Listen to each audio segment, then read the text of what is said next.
Assalamualaikum warahmatullahi wabarakatuh. Inilah kisah Rasulullah Shallallahu Alaihi Wasallam menjadi satu-satunya nabi yang mampu memberi syafaat kepada orang-orang mukmin di padang mahsyar. Ketika berada di padang mahsyar, semua orang sibuk dengan dirinya sendiri, khawatir dengan nasibnya, dan mencoba mencari perlindungan.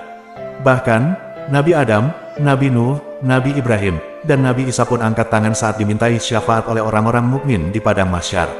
Syekh Ibrahim Al-Bajuri dalam kitabnya mengisahkan, sekelompok manusia beriman mendatangi Nabi Adam alaihissalam, lalu mereka memohon, "Wahai Nabi Adam, engkau bapa segala manusia dan tercipta dengan kekuasaan Allah, maka mohonkan kepada Allah agar mempercepat proses kami dan meringankan beban kami." Nabi Adam pun menjawab, "Aku tidak berani berbicara di hadapan Allah, karena waktu dahulu pernah bersalah sehingga dikeluarkan dari surga. Saat ini aku hanya berpikir untuk diriku." Nabi Adam kemudian mengarahkan agar manusia mendatangi Nabi Nuh sebagai rasul pertama. Manusia kemudian mendatangi Nabi Nuh alaihissalam dan berkata, "Wahai Nuh, bermohonlah kepada Allah agar mempercepat proses kami dan meringankan beban kami." Nabi Nuh pun menjawab, "Aku tidak berani berbicara di hadapan Allah saat ini, karena dulu aku pernah bermohon agar Allah menenggelamkan penduduk bumi sehingga banjir melanda."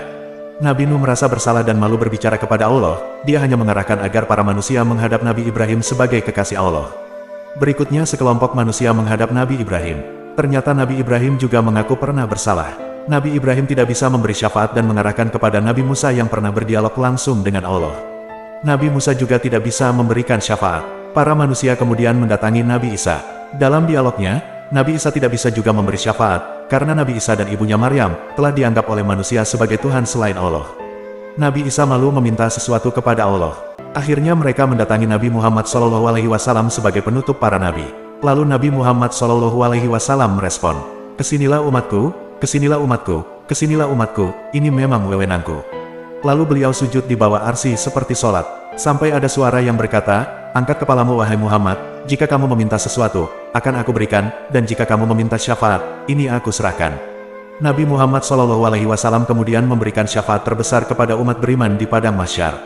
Rasulullah SAW menjadi satu-satunya nabi yang menyanggupi permintaan dari para mukmin untuk memberikan syafaat. Bahkan, ketika sudah berada di dalam surga sekalipun, beliau masih sibuk memikirkan umatnya, dengan terus memohon kepada Allah agar bisa menolong umatnya. Hal ini bukan sebuah kebetulan, Rasulullah SAW memang Rasul yang sangat memperhatikan keselamatan para umatnya. Bahkan saat diberikan pilihan oleh Allah, antara memilih separuh umatnya masuk surga dengan syafaat, maka Rasulullah memilih syafaat. Bahkan, ketika nabi lain menggunakan doa mustajabnya untuk di dunia, Rasulullah SAW malah menyimpan doa mustajab tersebut untuk mensyafaati umatnya di akhirat kelak. Sebagaimana dalam hadis berikut, setiap nabi memiliki doa mustajab yang dapat dipergunakannya. Namun, aku ingin menyimpan doa mustajabku untuk memberi syafaat kepada umatku di akhirat kelak. Begitu besarnya cinta Rasulullah SAW kepada kita umatnya, bahkan beliau memberikan doa mustajabnya untuk keselamatan kita di akhirat kelak. Semoga kita bisa mendapatkan syafaat Rasulullah SAW dan masuk ke dalam surga bersama dengan beliau.